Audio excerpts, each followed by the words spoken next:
मेरा खंडी मेरे हाथों से फिसला जा रहा है माधव।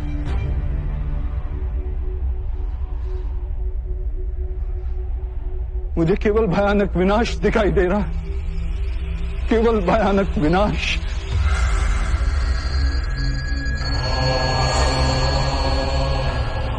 क्यों? किस हेतु माधव? किस हेतु? अपमान की पीड़ा,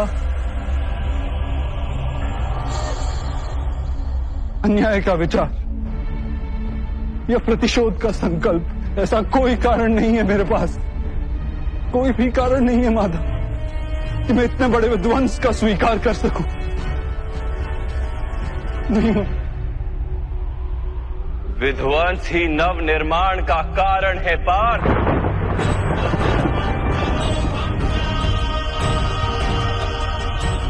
पौधे की एक डाली काटी जाए तो 2 डालियां जन्म लेती। तुम आज के विध्वंस से क्यों भयभीत होते? कल पुनः नव निर्माण होगा, क्या ये सत्य नहीं जानते?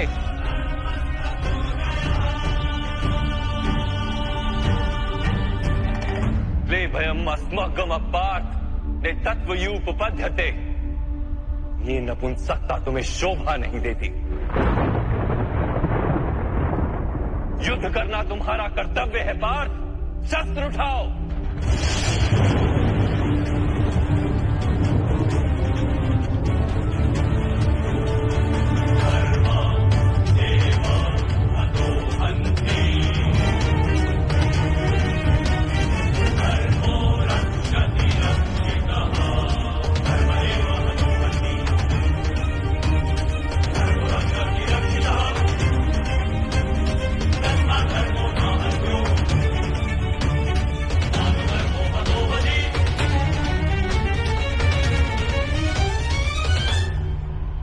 किस प्रकार शस्त्र उठाऊं माधव?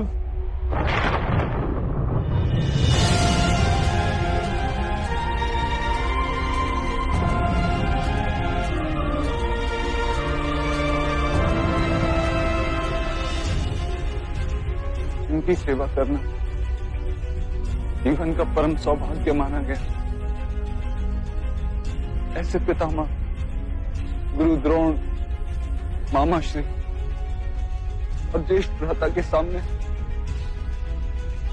शस्त्र उठाने का साहस नहीं है मेरे अंदर में माता। उनका वध करके यदि मुझे स्वर्ग का राज्य भी प्राप्त हो जाए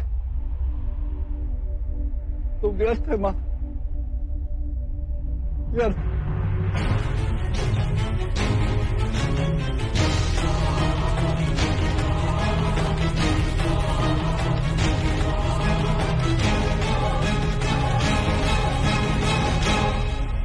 माता, मनुष्य जीता है अपने भविष्य को सोच के।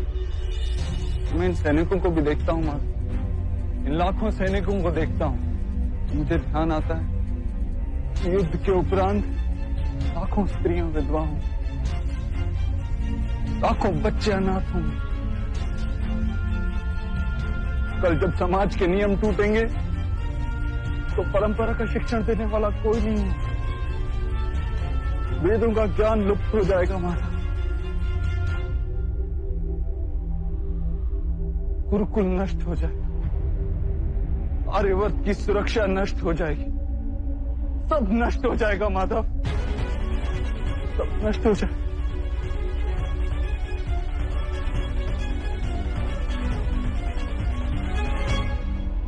बुद्धिमान व्यक्तियों जैसे तर्क देते हो, किंतु वास्तव में मूर्खतापूर्ण बातें करते हो पार्थ। क्या नष्ट हो जाएगा? वृक्ष के कुछ पत्ते झड़ जाएं या नए उगाएं, उसे आनंद या दुख का कारण नहीं कहा जाता। पत्तों के जन्म का उद्देश्य और उनके जीवन का अर्थ केवल वृक्ष को जीवित रखना होता है। वैसे मनुष्यों के जन्म और जीवन का कारण वास्तव में समाज का सुख है।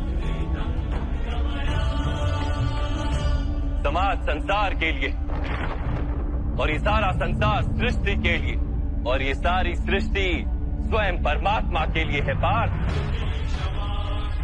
जो इस सत्य को जान लेता है उसे धर्म का मार्ग सदा ही स्पष्ट दिखाई देता है।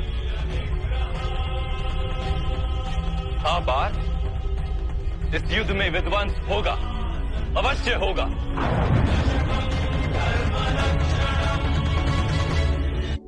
हाँ पार्थ, इस युद्ध में विध्वंस होगा, अवश्य होगा।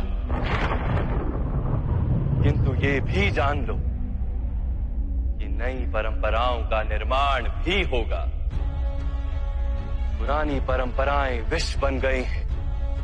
हजारों वर्ष पूर्व वेदों ने जिस धर्म की स्थापना की थी वो अब केवल शब्द बनकर रह गई। जो वर्ण व्यवस्था मनुष्य की बुद्धि पर आधारित थी वो आज मनुष्य के जन पर आधारित हो गई, शोषण का माध्यम बन गई है पार्थ।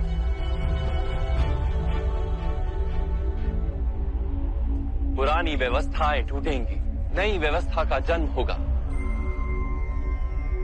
पुराना धर्म नया रूप लेकर प्रकट होगा।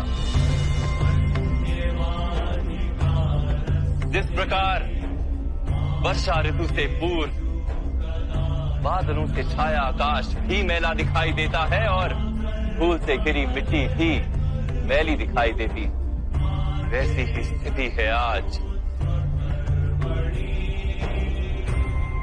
और वर्षा के पश्चात आकाश और पृथ्वी धुलकर स्वच्छ हो जाते हैं।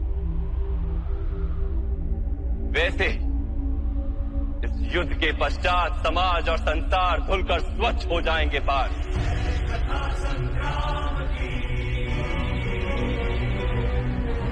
इस युद्ध के पश्चात ये संसार और समाज भी स्वच्छ हो जाएगा। इसलिए मोह का त्याग करो पार्थ, समग्र संसार के लाभ का विचार करो। शस्त्र उठाओ और युद्ध करो, शस्त्र उठाओ और युद्ध करो।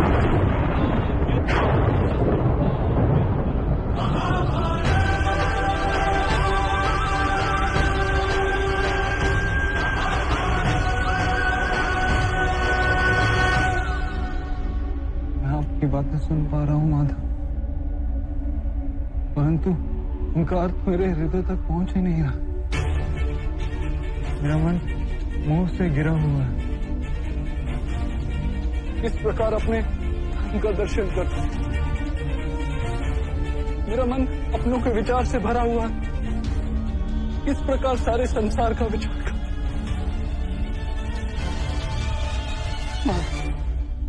आपने कहा था कि आप मेरे रथ को उचित दिशा में ले चलेंगे।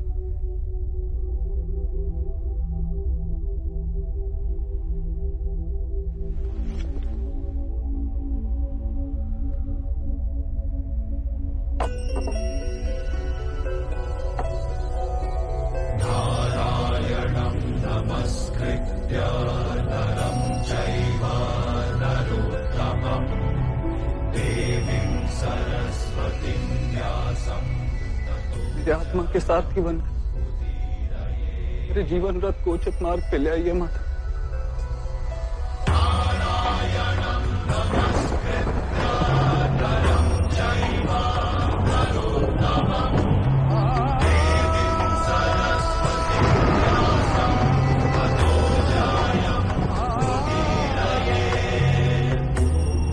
ऐसा क्या जानने से मैं अपनी निर्बलता का त्याग कर पाऊंगा?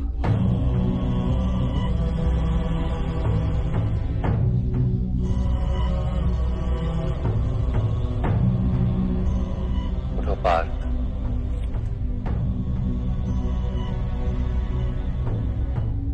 सुनो पार्थ, जीवन का रहस्य जान,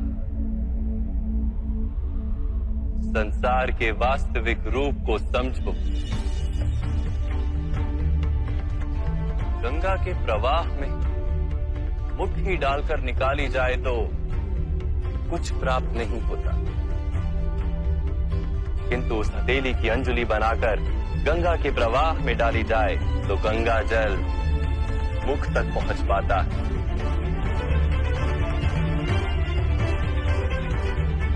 विचार करो पार्थ, अहंकार की मुट्ठी बांधी है या समर्पण की अंजलि बनाई है तुमने?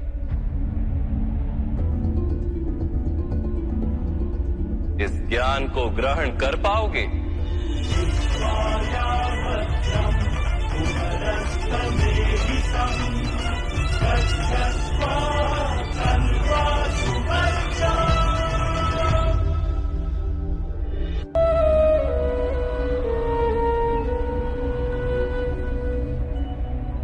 ये संसार क्या है पार्थ?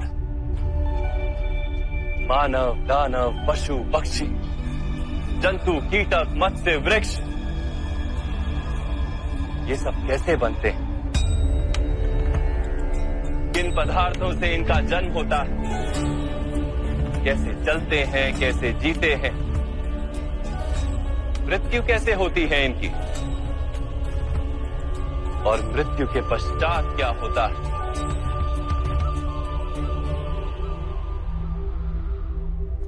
इस रहस्य का विचार करो।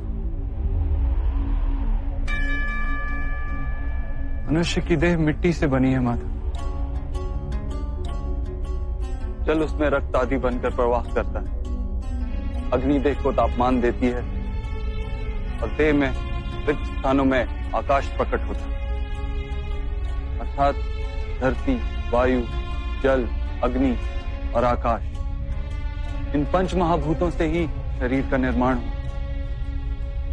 अर्थात महामहिम गुरु द्रोण पृथ्वी, जल, वायु, अग्नि और आकाश से अधिक कुछ भी नहीं। धर्म ज्ञानी भी पंच महाभूत का जोड़ है और अधर्मी भी। तो मोह किसका कर रहे हो पार्थ? मिट्टी का? परंतु माधव, इस मिट्टी के देह से ही तो मनुष्य एक दूसरे का परिचय पाते हैं। सारे संबंध इस मिट्टी के देह से ही तो होते हैं। नहीं पार्थ, यदि ये सत्य होता तो मृत्यु के पश्चात देह को नष्ट क्यों किया जाता है? वास्तव में ना मनुष्य का परिचय उसकी देह से है और ना ही संबंधों का आधार उसकी देह से। मनुष्य का स्वभाव, उसके बर्ताव और उसके कार्य उसका परिचय। तमस, रजस और सत्व,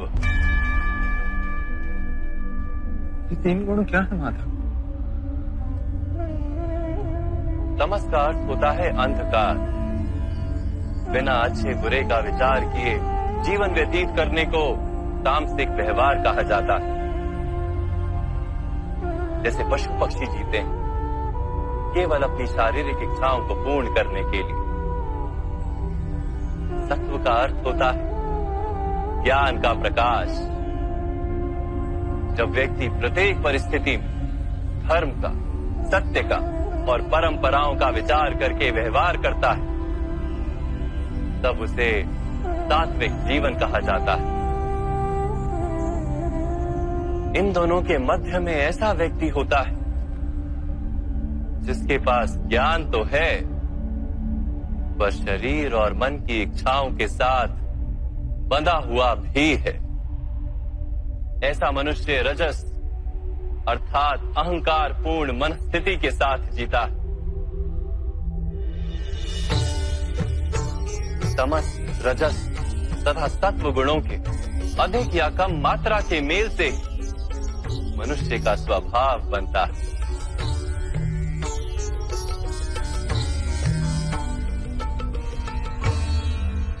सामने देखो पार्थ, इन सब में तुम्हें कौन से गुण दिखाई देते हैं?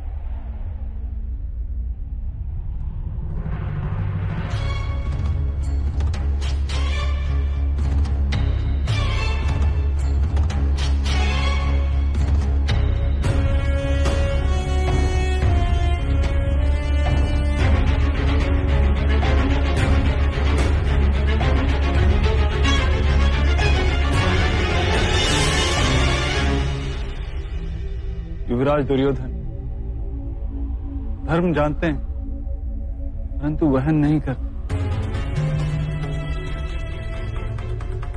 उनके जीवन का केंद्र अहंकार है, अर्थात उनमें तमस कम है, रजस अधिक है और सत्वगुण पूर्णता नहीं।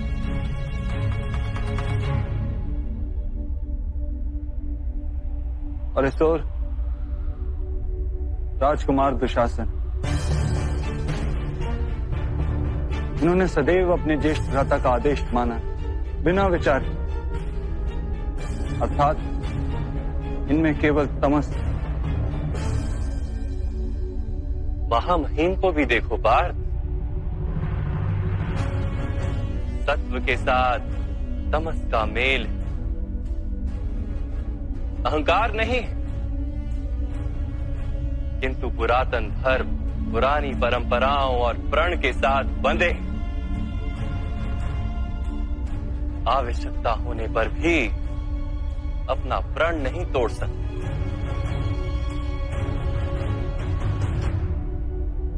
गुरु द्रोण को देखो, ज्ञान और अहंकार दोनों ही हैं। ज्ञान तो मनुष्य को मुक्ति दिलाता है किंतु इनका अहंकार इन्हें मुक्त नहीं होने देता।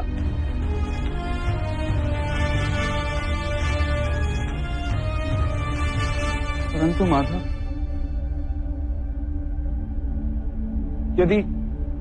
यदि मनुष्य का स्वभाव इन तीन गुणों का मेल है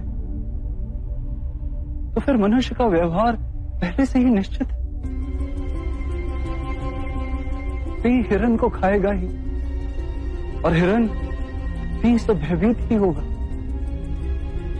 तो फिर धर्म की प्रशंसा क्यों, अपराध का दंड क्यों, उसका क्या तात्पर्य है?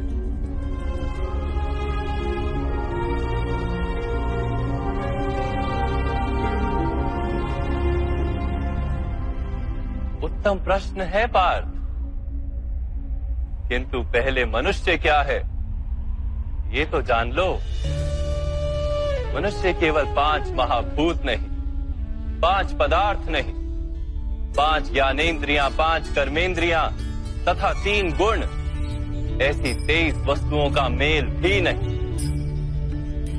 मनुष्य को चलने फिरने तथा कार्य करने हेतु शक्ति की आवश्यकता होती है और उस शक्ति को चेतना कहते हैं। तो क्या माधव मनुष्य इसकी चेतना है? नहीं पार्थ, मनुष्य की चेतना के साथ उन 23 वस्तुओं के मेल का नाम प्रकृति। 24 वस्तुओं से बने मनुष्य नामक यंत्र में वास करता है पुरुष, अर्थात परमात्मा का अंश। उसे आत्मा कहा गया। जब प्रकृति और पुरुष का मेल होता है, अर्थात जब परमात्मा का अंश आत्मा बनकर देह में वास करता है, तब मनुष्य जीवित होता है। यह आत्मा क्या है माधव, और इसे जानने का क्या उपाय? मनुष्य जैसे रथ का उपयोग करता है, वैसे ही आत्मा शरीर नाम के इस यंत्र का उपयोग करती है। शरीर के माध्यम से शरीर के सुख दुख का उपभोग करती है, किंतु आत्मा शरीर नहीं पार्थ।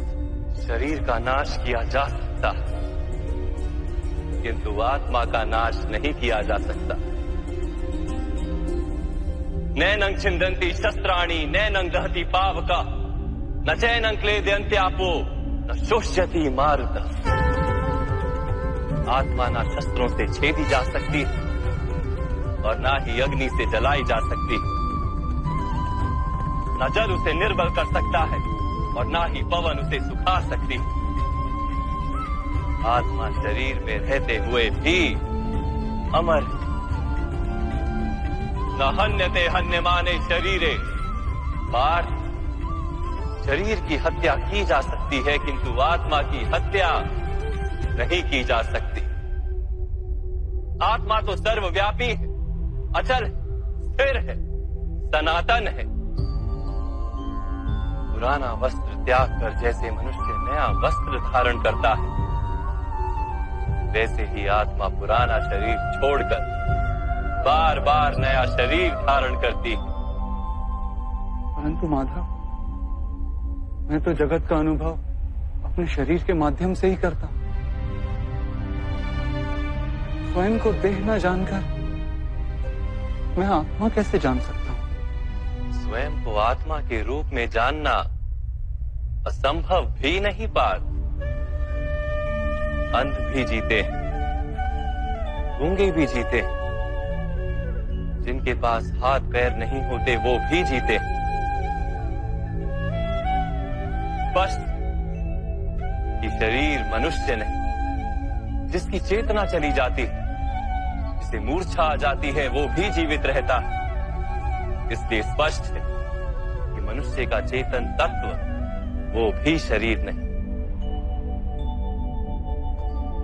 इसी प्रकार जो व्यक्ति अपने भीतर खोज करता है, मैं इंद्रियां नहीं, शरीर नहीं, भावनाएं नहीं, विचार नहीं, ज्ञान भी मैं नहीं, जो ये समझता जाता है, वो अंत में स्वयं को आत्मा के रूप में जान ही लेता है।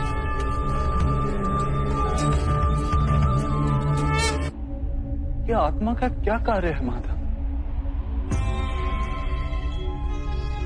जब पर ब्रह्म के भाग हुए, पुरुष तथा प्रकृति बने, तब पुरुष अर्थात परमात्मा के अंश ने आत्मा बनकर प्रकृति की प्रत्येक वस्तु में वास किया।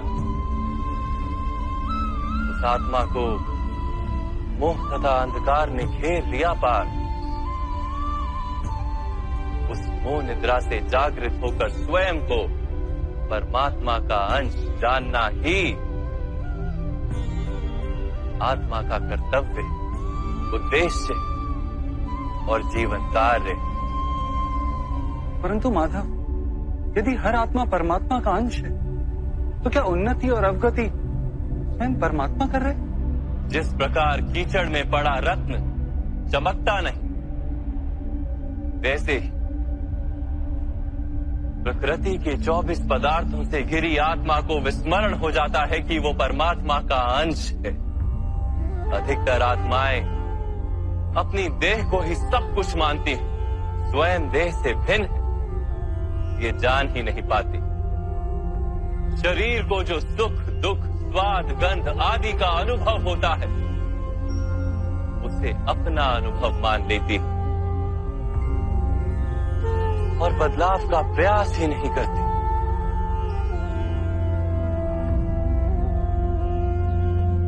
जो आत्माएं बदलाव का प्रयत्न नहीं करती, निरंतर अधर्म करती रहती हैं, उन्हें जागृत करने के लिए दंड देना अनिवार्य है।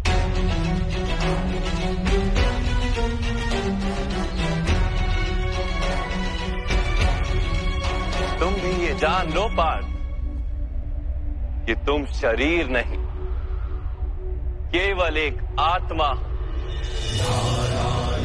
इस रणभूमि में दिखाई देने वाला प्रत्येक योद्धा वो नहीं जो तुम उन्हें मानते हो। कुछ समय के लिए इन सब ने शरीर में वास किया, इनके शरीर मरेंगे, किंतु ये सब अमर, वो पुनः नया शरीर धारण करेंगे। जब तक स्वयं को शुद्धात्मा के रूप में जान नहीं लेंगे, जब तक अधर्म का त्याग करके धर्म में दृढ़ नहीं होंगे, तब तक ये जन्म लेते और मरते रहेंगे। यही ब्रह्म विद्या का प्रथम पाठ है पार्थ। जो जन्मा है वो अवश्य मरेगा, और जो मरता है वो अवश्य फिर से जन्म लेगा। इस महाज्ञान को सांख्य योग कहते हैं।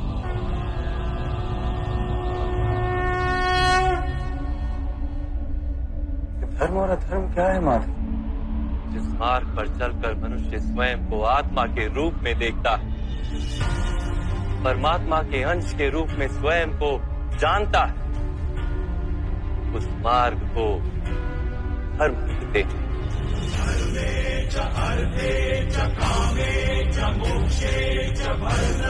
जब मनुष्य स्वयं को परमात्मा के अंश के रूप में जान लेता है, तब उसे ये अनुभूति होती है कि ये सृष्टि ही परमात्मा है और ये परमात्मा ही सृष्टि है। सृष्टि और परमात्मा में कोई भेद नहीं।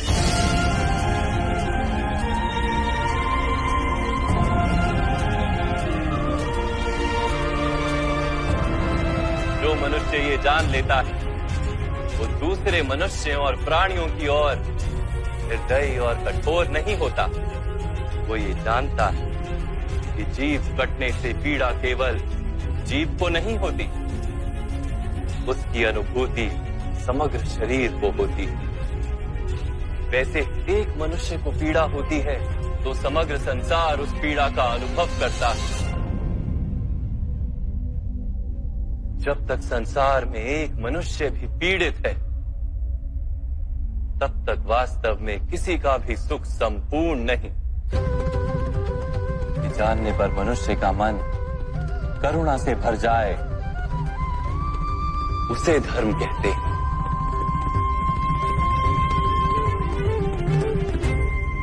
जब किसी पर तमस गुण छाया होता है, तो वो दूसरों के प्रति कठोर, निर्दयी और स्वार्थी हो जाता है। अपने माने हुए सुख के लिए दूसरों को दुख देता है।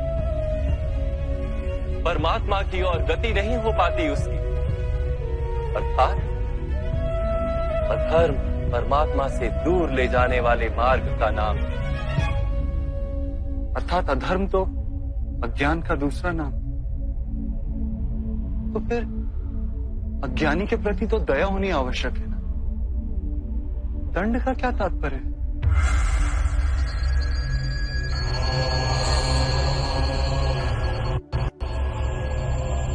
ज्ञानी जब ज्ञान का मूल्य जानने को सजना, ज्ञान पर दृष्टि डालने को भी सजना,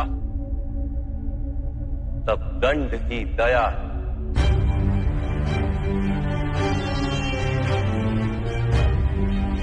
उसके प्रति भी और दूसरों के प्रति भी।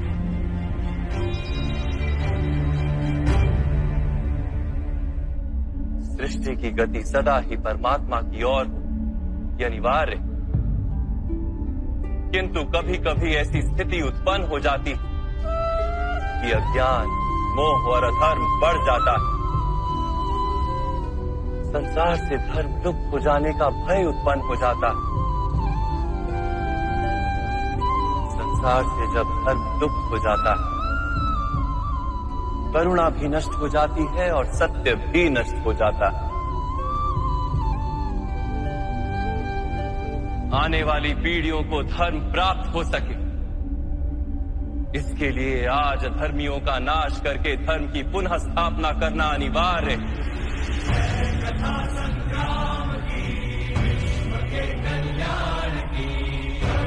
आज भी ऐसी ही स्थिति है पार्थ, और धर्म स्थापना का कर्तव्य तुम्हारा। इससे निर्बलता का त्याग करो और इस युद्ध के लिए सज हो जाओ। और इस युद्ध के लिए सज हो जाओ। युद्ध के लिए सज हो जाओ।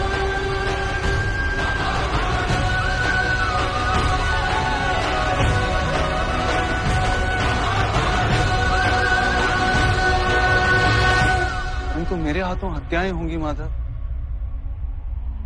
मेरे कारण किसी के प्राण जाएंगे तो मेरे अंतर की करुणा का नाश नहीं हो जाएगा।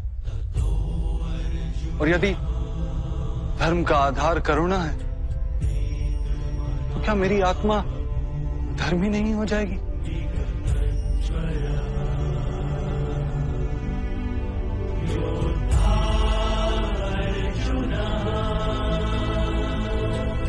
धर्म का बंधन अवश्य निर्मित होता है,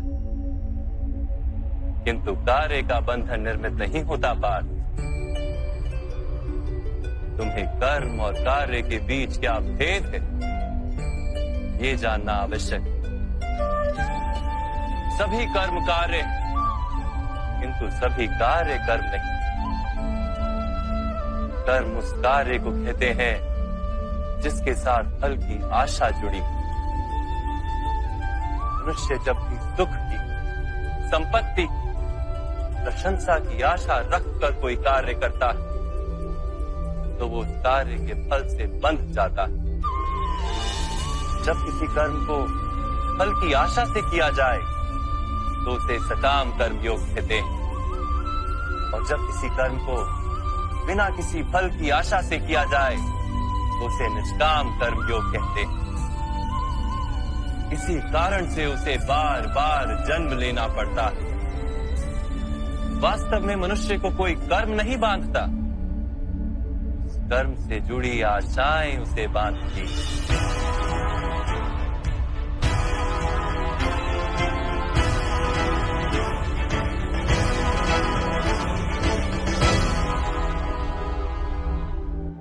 वास्तव में मनुष्य को कोई कर्म नहीं बांधता, उस कर्म से जुड़ी आशाएं उसे बांधती हैं। वो कैसे माधव? यदि इस युद्ध में तुम्हें विजय होने की आशा है तो पराजित होने पर तुम्हें भीषण दुख होगा, और वो दुख तुमसे कोई अन्य कार्य करवाएगा जिसके लिए तुम्हें दूसरा जन्म लेना पड़ेगा।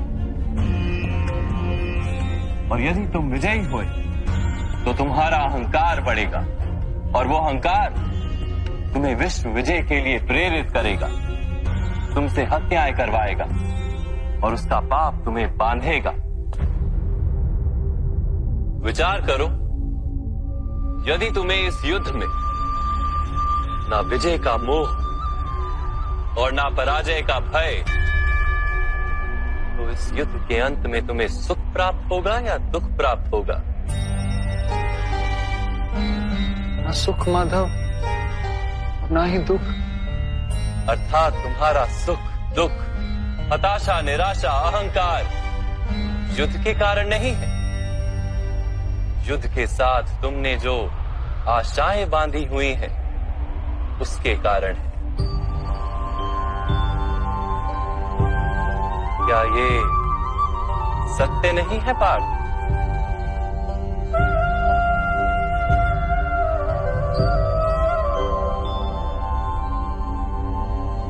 सुख दुखे समे कृत्वा लाभा लाभो जया जयो ततो युद्धाय युज्यस्व नैवं पाप मवाप्स्यसि।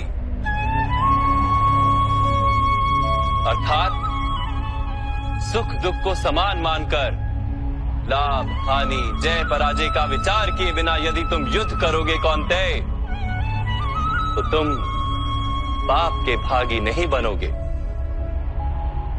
इसी को कर्म योग कहते हैं। जो सांख्य का ज्ञान प्राप्त कर लेता है वो ये जान लेता है कि वो शरीर नहीं, केवल एक आत्मा है। शरीर के भोग और अनुभव तो केवल मृत्यु तक है, अर्थात वास्तविक नहीं, केवल माया है। उसके लिए कर्मयोगी बनना सरल हो जाता है। परंतु माधव, यदि कार्य से बंधन निश्चित है तो क्या संसार का त्याग करके संन्यास लेना उचित नहीं? इसी विचार का परिणाम है कि आज ये युद्ध हो रहा है पार्थ।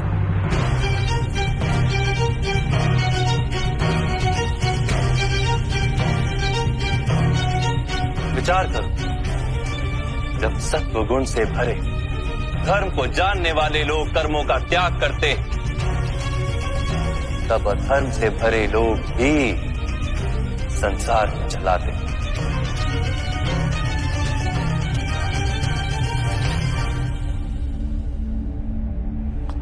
यदि महामहिम ने संसार का त्याग ना किया होता तो आज अधर्म इतना बढ़ता ही नहीं।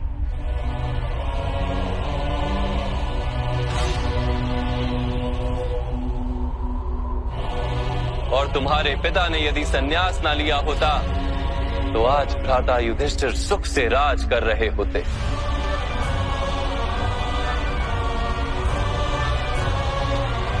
और अपनी प्रजा को न्याय और धर्म का ज्ञान दे रहे होते। किंतु दुखदायक बात तो यह है पार्थ कि सत्वगुण से भरे मनुष्य ही संसार को लाभ दे सकते हैं, किंतु वो ही संन्यास का विचार करते हैं। जैसे जल तो भाप बनकर उड़ जाता है और कीचड़ वहीं पड़ा रहता है, वैसे सत्वगुणी सज्जन लोग तो संसार का त्याग कर देते और तमस से भरे अधर्मी लोग संसार में कार्य करते हैं। इसी कारण से संसार में पाप और अधर्म बढ़ता है।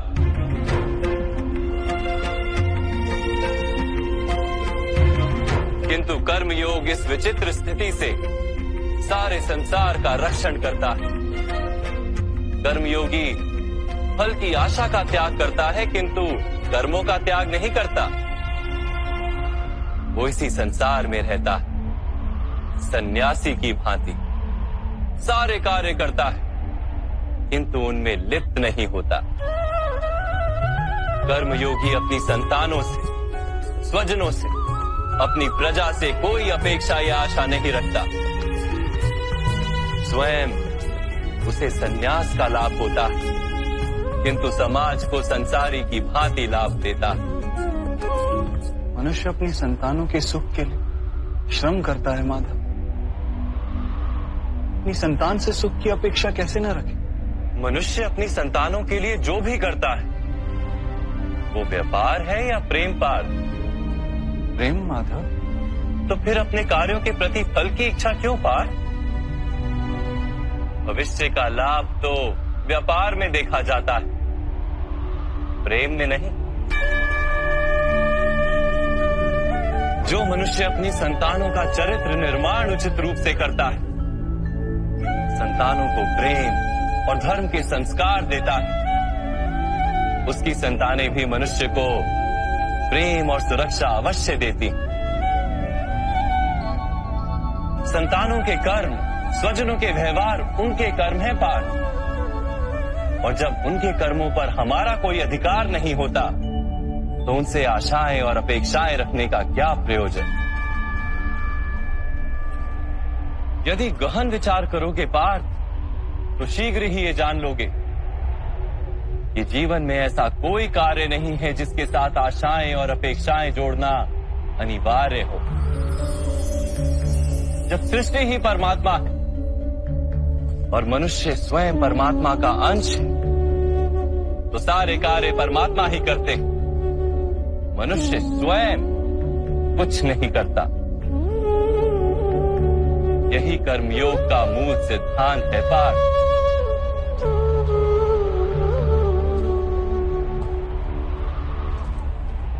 तुम्हें भी कर्मयोगी बनकर ये युद्ध करना आवश्यक है पार्थ।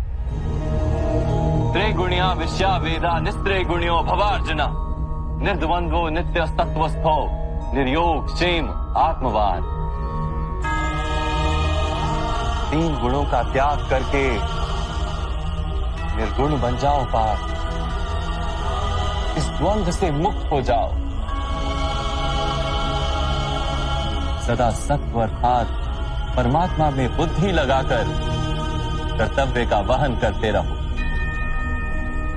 कुछ प्राप्त करने की इच्छा और कुछ प्राप्त किए हुए का रक्षण करने का विचार त्याग दो पार्थ और अपनी आत्मा को स्वतंत्र कर।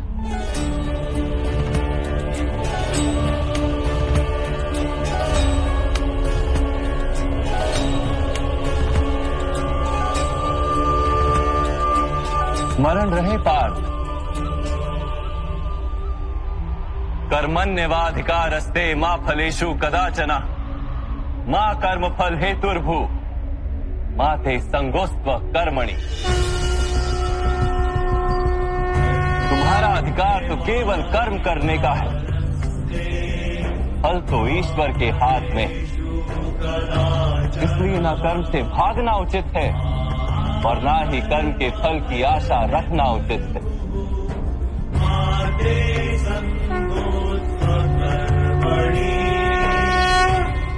जो फल का त्याग कर परंतु कर्म का त्याग ना करे, ऐसे कर्म योगी को कैसे जाना जा सकता है माधव? विद्या विनिवर्तन्ते निरहारस्य देहिनः रसवर्जम रसोप्यस्य परम दृष्ट्वा निवर्तते। सुनो पार्थ, जो स्वाद से छूटने के लिए भोजन का ही त्याग कर देता है, वास्तव में उसके मन से स्वाद की लालसा कभी जाती ही नहीं। उसे दोहरी हानि होती है। एक तो वो निर्बल हो जाता है, जिसके कारण परमात्मा को प्राप्त करने का जो प्रयत्न अनिवार्य है उसे वो नहीं कर पाता, और दूसरा, सदा ही उसका मन स्वाद की लालसा से भरा रहता है। इसलिए भोजन का त्याग करने से उत्तम है स्वाद की लालसा का ही त्याग कर दिया जाए। कर्मयोगी अपने मन की सारी लालसाओं को खींच लेता है, जीवन को कर्तव्य मानकर कार्य अवश्य करता है, किंतु उन कार्यों से जुड़ता नहीं।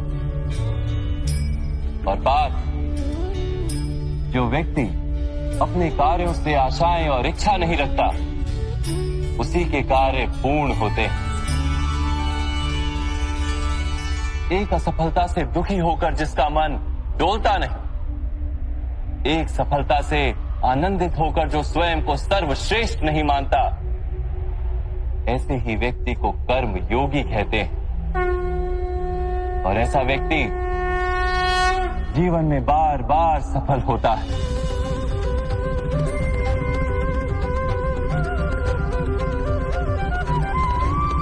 ध्यायतो विषयान पुंसः संगस्तेषु पजायते संगात संजायते कामा कामात् क्रोधोऽभिजायते क्रोधात् भवति सम्मोहम् सम्मोहात् स्मृति विभ्रमम् स्मृति भ्रंशात् बुद्धिनाशो बुद्धिनाशात् प्रणश्यति।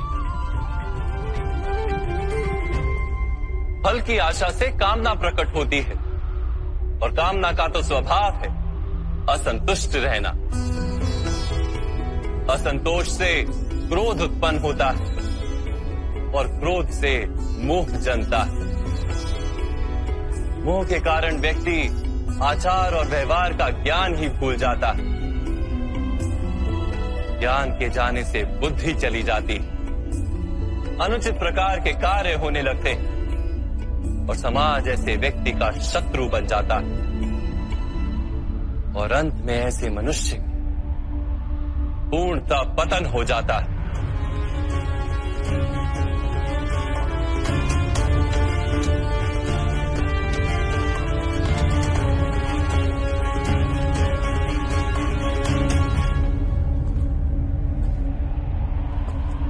जैसे भ्राता दुर्योधन, उनके सेनापति महामहिम उनके ही शत्रु हैं, और तुम्हें विजय का आशीर्वाद दिया।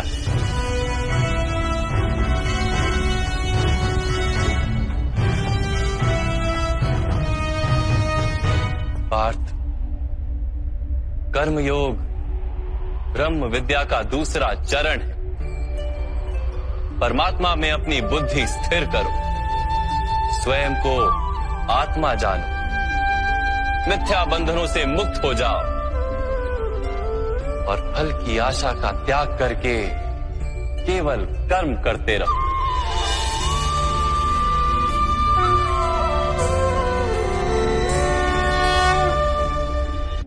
अपनी बुद्धि को परमात्मा में स्थिर करके कर्म योगी बनने का क्या मार्ग है माता? पार्थ, सांख्य योग के कारण मनुष्य परमात्मा का निरंतर स्मरण करता रहता है। परमात्मा का स्मरण करने से मनुष्य के हृदय में समर्पण का भाव उत्पन्न होता है, और उस भाव को भक्ति कहते हैं। भक्ति से मनुष्य को सत्य असत्य का ज्ञान प्राप्त होता है। उस ज्ञान से उसे परमात्मा के दर्शन होते हैं। और जिसे परमात्मा के दर्शन हो जाते हैं, वही वास्तव में कर्मयोगी बन जाता है और जन्मों के फेरों से छूटकर मोक्ष को प्राप्त कर लेता है। सभी आत्माओं का अंतिम लक्ष्य वही है और धर्म का अंतिम चरण भी वही। किंतु मैं परमात्मा के दर्शन के बिना समर्पण किस प्रकार कर सकता हूं माधव? परमात्मा के दर्शन करने हेतु अपनी आंखों पर बंधे लालसा, अहंकार, क्रोध और पूर्वाग्रह की पट्टियों को उतारना होता है। अंधेरे कक्ष में बैठा मनुष्य यदि कहे कि उसे सूर्य के दर्शन करने, तो उससे क्या कहोगे? यही कहोगे ना कि कक्ष से बाहर आ जाए और आकाश के नीचे खड़ा हो जाए। सूर्य तो सदैव उपस्थित है। वैसे ही पार्थ, ये सृष्टि ही परमात्मा है, परमात्मा ही सब कुछ है। परमात्मा के सिवा कुछ भी नहीं। जो अपनी आत्मा के दर्शन कर लेता है, वो परमात्मा के दर्शन कर लेता है। जैसे नमक के एक कण का स्वाद समग्र सागर के स्वाद से भिन्न नहीं होता, वैसे अपनी आत्मा के दर्शन परमात्मा के दर्शन से भिन्न नहीं होते।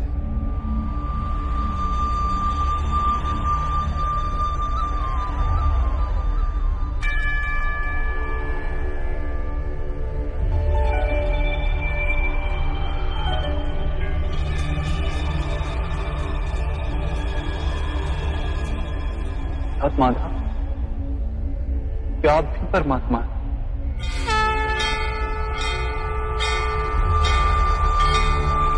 हाँ पार्थ, मैं परमात्मा हूं। जैसे तुम भी परमात्मा हो, केवल तुम अभी जागृत नहीं हुए हो और मैंने ये जान लिया है। धर्मस्य तदात्मानं सृजाम्यहम्। माधव, आपके प्रति समर्पण ईश्वर के प्रति समर्पण क्यों नहीं है? अवश्य, मेरे प्रति समर्पण ही परमात्मा के प्रति समर्पण। सर्वधर्मान् परित्यज्य मामेक शरणम व्रज।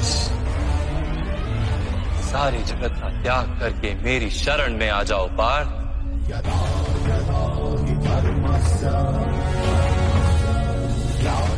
मैं ही संसार हूं, मैं संसार का प्रत्येक कण हूं। मैं ही सूर्य हूं और मैं ही चंद्र हूं। मैं ही नक्षत्र हूं और मैं ही सभी ग्रह हूं। मैं सूर्य से भी अधिक पुरातन हूं और किसी वृक्ष पर खिली कली से भी नया हूं। मैं ही सारे मनुष्य हूं। मैं ही स्वर्ग और नर्क को धारण करने वाली शक्ति हूं। मैं ही दुर्योधन हूं और मैं ही अर्जुन भी हूं।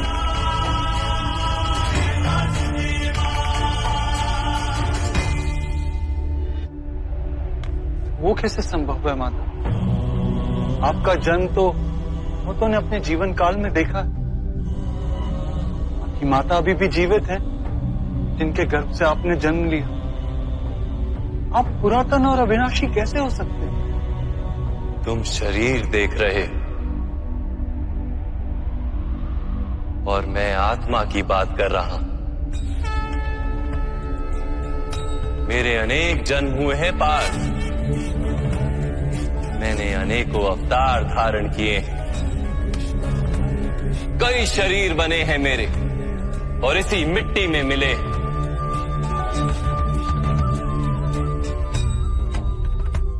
और आगे भी मैं बार बार जन्म लूंगा।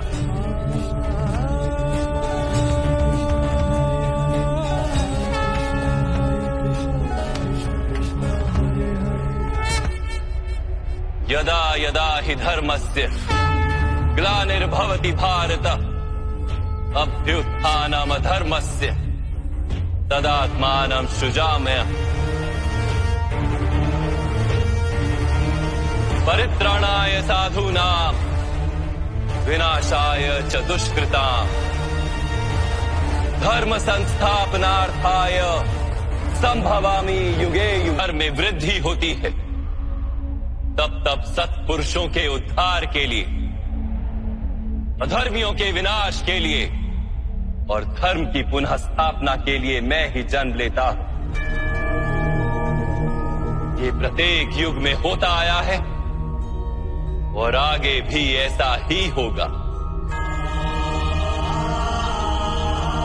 मैं ही अविनाशी परमात्मा हूं। मैं ही मत्स्य भी था और मैं ही वामन अवतार भी। मैं ही परशुराम हूं और मैं ही रामचंद्र भी था।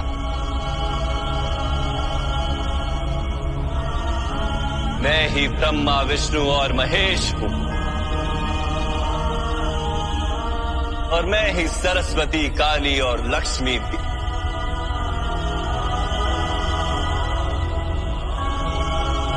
मैं ना पुरुष हूं ना स्त्री हूं और ना ही नपुंसक। मैं ना शरीर हूं ना शरीर के अंग हूं। मैं ज्ञान, सृष्टि, चैतन्य और परब्रह्म। मैं सब कुछ हूं और मैं कुछ भी नहीं।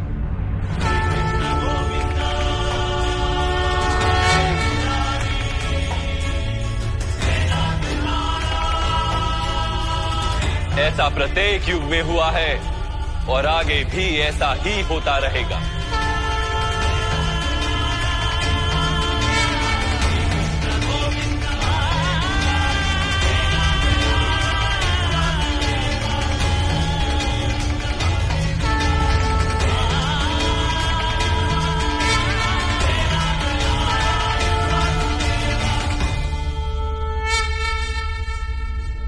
मैं कुछ भी नहीं हूं और मैं सब कुछ। ऐसा प्रत्येक युग में हुआ है और आगे भी ऐसा ही होता रहेगा।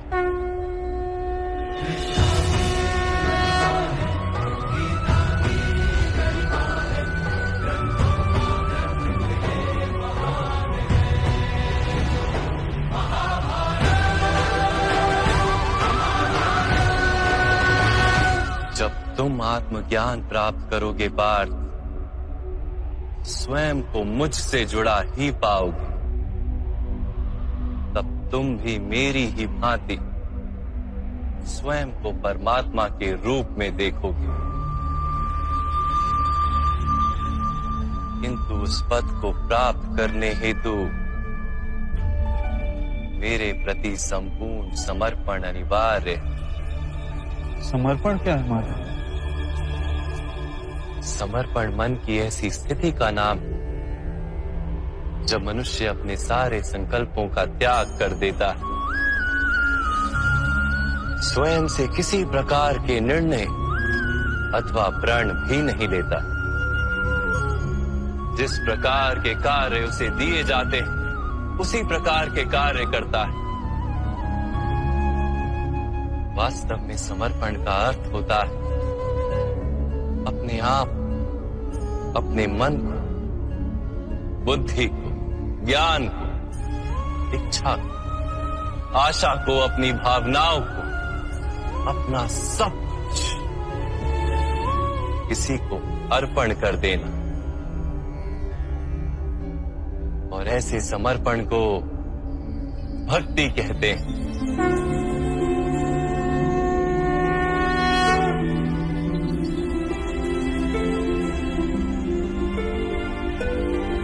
पत्नी का समर्पण पति की ओर होता है, एक योद्धा का समर्पण सेनापति की ओर होता है। एक शिष्य के हृदय में गुरु भक्ति होती है, क्या ये सारी भक्तियां एक समान? क्या सबको ईश्वर की प्राप्ति होती है? नहीं पार्थ, मनुष्य जिसके प्रति समर्पित होता है उसी के रूप में ढलने लगता है। उसके मन में कोई संदेह, कोई प्रश्न जन्म नहीं लेता। किसी दुष्ट के प्रति समर्पण उस मनुष्य के कार्यों को दूषित कर देता है।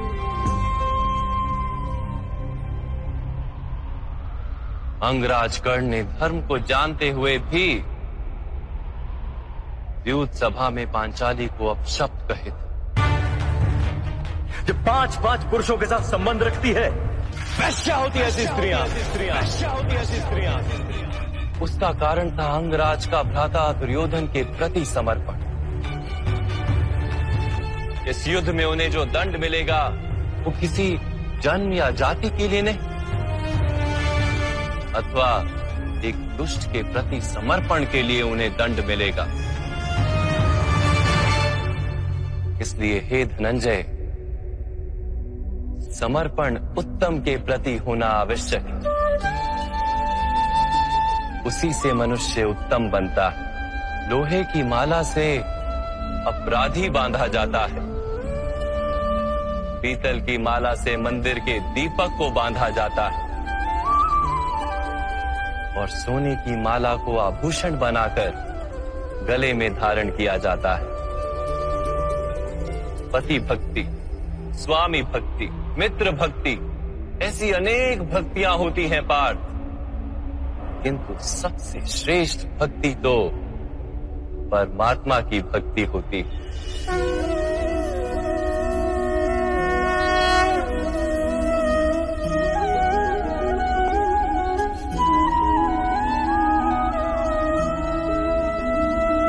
किंतु परमात्मा की भक्ति का सांख्य अथवा कर्म योग से क्या संबंध?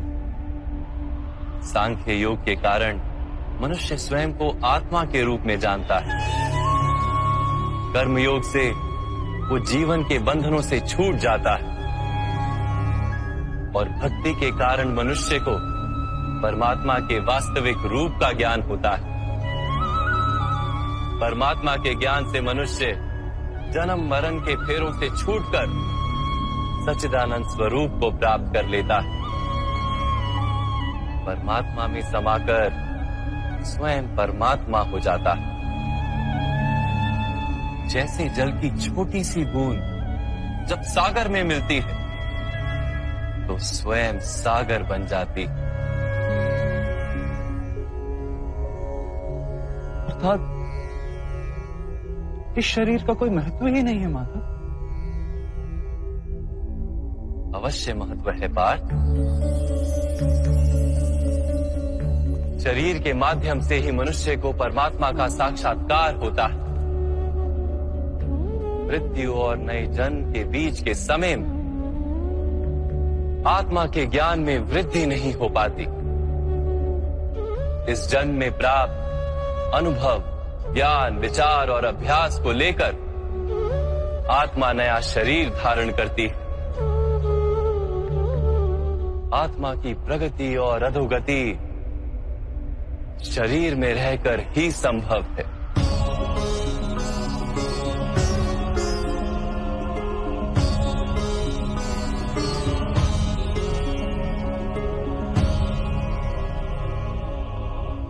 परंतु माधव, यहां उपस्थित व्यक्तियों का वध करके क्या हम उनके उद्धार की संभावना को नष्ट नहीं कर देंगे?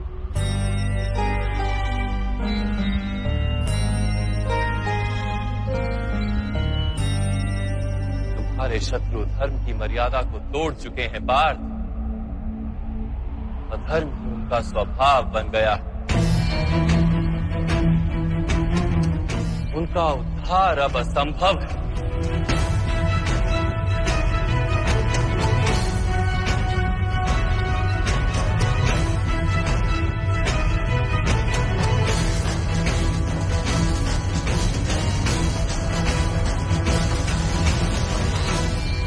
अपराधी को एक सीमा तक ही उद्धार का अवसर दिया जा सकता है।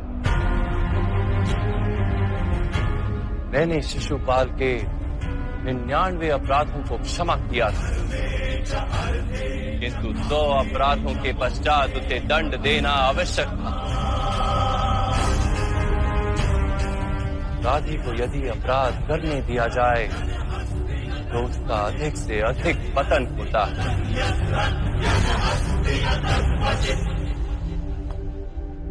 उसे अधर्म से रोकने में ही करुणा है धनंजय। ये आत्माएं मरेंगी नहीं, अधर्म से दूषित शरीर का त्याग करके नया शरीर धारण करेंगी और उस शरीर में उनकी प्रगति की संभावना अधिक होगी। इस विचार से यदि तुम युद्ध करोगे तो वो उचित है। मनुष्य का शरीर उसकी संपत्ति भी है और मर्यादा भी।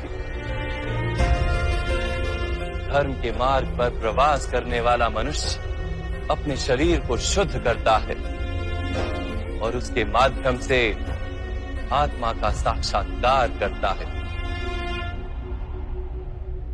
इसी को क्षेत्रज्ञ संबंध कहा गया है। मैं इसका तात्पर्य नहीं जान पाया माधव। जब मनुष्य ये जान लेता है कि उसका शरीर एक भूमि का टुकड़ा है, अर्थात क्षेत्र है, और वो उस शरीर में रहने वाला, उस शरीर को समझने वाला अर्थात क्षेत्रज्ञ है, तब वो शरीर के माध्यम से अपनी प्रगति साध पाता है।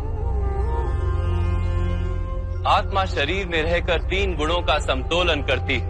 तमस को घटाकर सत्व को बढ़ाने का उपाय करती है और ईश्वर की भक्ति करके परमात्मा के साथ एक हो जाती है। भक्ति कैसे की जाती है माधव? क्या समर्पण ही भक्ति नहीं? नहीं पार, समर्पण तो भक्ति का प्रथम चरण है। वास्तव में भक्ति किसी कार्य का नाम नहीं, वो तो केवल मनस्थिति का नाम है। आवश्यक है कि मनुष्य जब तब यज्ञ, याग, यम, नियम, योग और स्वाध्याय के माध्यम से अपने अंतर को शुद्ध करे और परमात्मा के प्रति समर्पित रहे। मनुष्य अपने सारे कार्य, सभी कार्यों के फल, अपने जीवन का प्रत्येक श्वास परमात्मा को समर्पित करता रहे।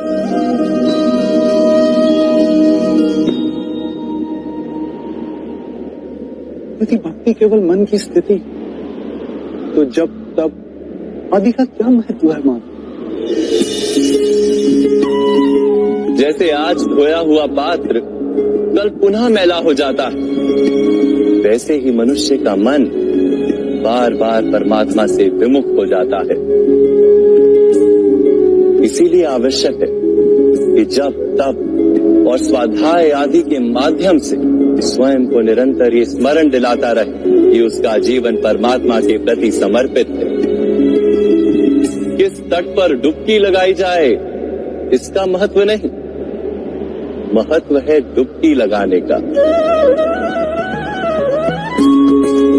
भक्ति योग का एक ही सार है पार, कि मनुष्य परमात्मा को अपना जीवन अर्पण करके परमात्मा की भक्ति करता रहे और सत्व गुण से युक्त संपत्ति को संभाल कर रखे। सत्व गुणी संपत्ति इसे कहा जाता है मानव? अहिंसा, सत्यम, क्रोध, त्यागम, शांति ही पेशुनम, दया भूतेष्व लोलुप्त्वम, मार्दवम वीर चापलम, तेज क्षमा धृति, शोचम द्रोहो नातिमानिता, भवन्ति संपदम देवी अभिजातस्य भारत। बिना कारण तथा स्वार्थ के हेतु हिंसा करना अधर्म है पार। वास्तव में अहिंसा ही परम धर्म है और उसके साथ सत्य, क्रोध ना करना, त्याग, मन की शांति, निंदा ना करना, दया भाव, सुख के प्रति आकर्षित ना होना, बिना कारण कोई कार्य ना करना, तेज, क्षमा, धैर्य, शरीर की शुद्धता, धर्म का द्रोह ना करना तथा अहंकार ना करना, इतने गुणों को सत्व गुणी संपत्ति या दैवी संपत्ति कहा जाता है। इसी से मनुष्य परमात्मा की अर्थात मेरी भक्ति कर पाता है, जीवन के कर्तव्यों का वहन करता है, धर्म की स्थापना करता है और कर्म के फल की आशा का त्याग करके जीता है। उसे मैं निस्संदेह इस जन्म में संतोष देता और मृत्यु के पश्चात अपने ही अंतर में स्थान देता।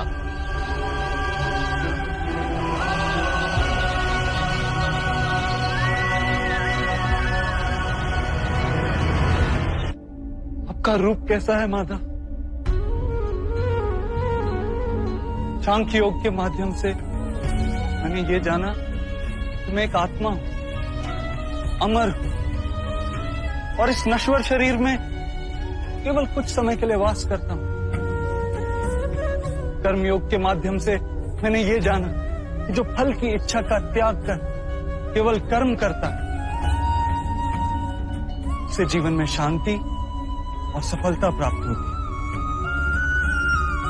भक्ति योग के माध्यम से मैंने आपके प्रति समर्पण का महत्व जाना।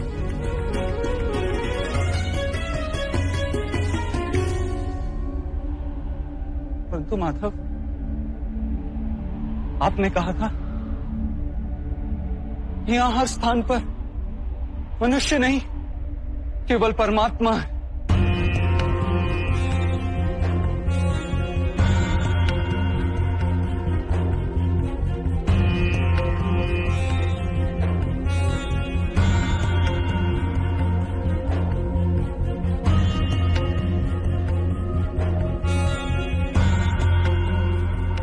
किंतु अब भी मुझे यहां केवल मनुष्य दिखाई दे रहे, केवल मनुष्य मात्र।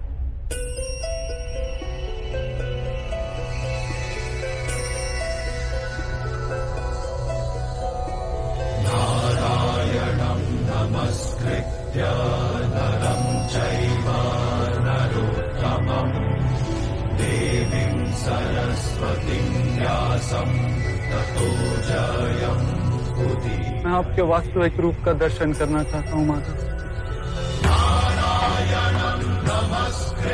आपकी शक्ति, आपका ज्ञान, तेज और ऐश्वर्य से युक्त परमात्मा स्वरूप को प्रत्यक्ष देखना चाहता हूँ माधव। मुझे अपने अविनाशी स्वरूप का दर्शन दीजिए माधव। मेरे सारे संदेहों को नष्ट कर दीजिए।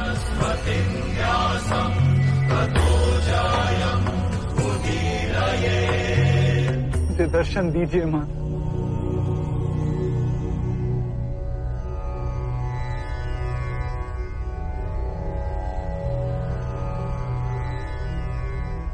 देखो पा,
सांख्य योग से कर्म योग, कर्म योग से भक्ति योग और भक्ति योग से ज्ञान योग की प्राप्ति होती है। मेरे विश्व रूप का दर्शन करना ही वास्तविक ज्ञान है अर्जुन।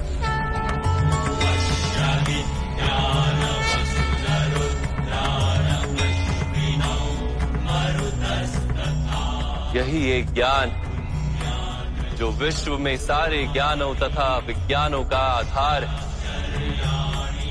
यही ज्ञान मुक्ति प्रदान करता है। देवताओं को भी जो दर्शन सरलता से प्राप्त नहीं होते, ऐसा वास्तविक रूप मैं तुम्हें दिखा रहा हूं अर्जुन।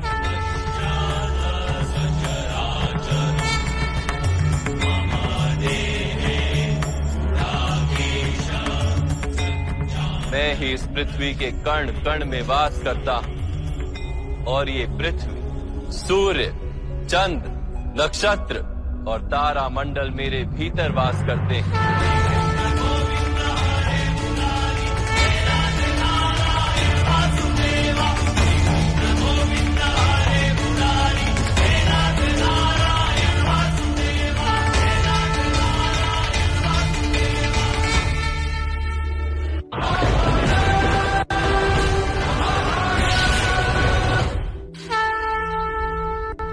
मैं ही सत्य हूं, मैं ही संपूर्ण हूं, मैं ही जीव और मैं ही शिव। अक्षरों में आकार, वेदों में सामदेव, देवों में इंद्र, प्राणियों में चेतना, यक्षों में कुबेर, रुद्रों में शंकर, वसुओं में अग्नि, पर्वतों में सुमेरु और ऋषियों में भृगु, ध्वनियों में ओमकार, यज्ञों में जाप और वृक्षों में पवित्र पीपल, बुद्धि में स्मृति, मेधा, धृति और क्षमा मैं ही हूं। कीर्ति मैं ही हूं, गंधर्वों में चित्ररथ हूं, देवर्षियों में नारद और मुनियों में कपिल, अश्वों में उच्च श्रवा, हाथियों में ऐरावत और पशुओं में सिंह, पक्षियों में गरुड़, मनुष्य में राजा और शस्त्रों में वज्र, गायों में कामधेनु, सर्पों में वासुकी, शेषनाग, यमराज, वरुण देव और वायु भी मैं ही। भगवान राम, पवित्र गंगा, सृष्टि में आदि मध्य तथा अंत भी मैं ही। ब्रह्म विद्या, महाकाल और ब्रह्मा, प्रभाव, विजय, सत्व, निश्चय, दंड, शक्ति, नीति, मौन तथा तत्व ज्ञान भी मैं।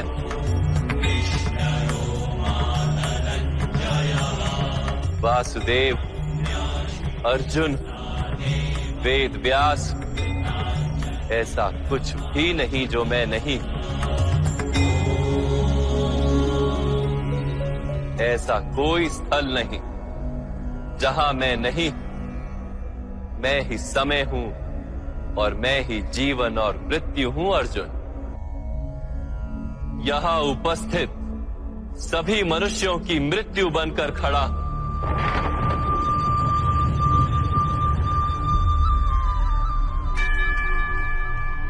तुम यदि शस्त्र नहीं उठाओगे तब भी मैं इन सब का वध कर दूंगा। इसलिए मोह का त्याग करो और अपने कर्तव्य को देखो। धर्म का भार उठाओ, गांडीव उठाकर शरसंधान करो।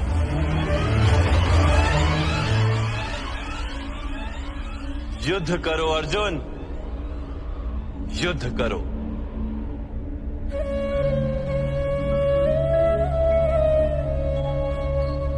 हे माता, हे मधुसूदन,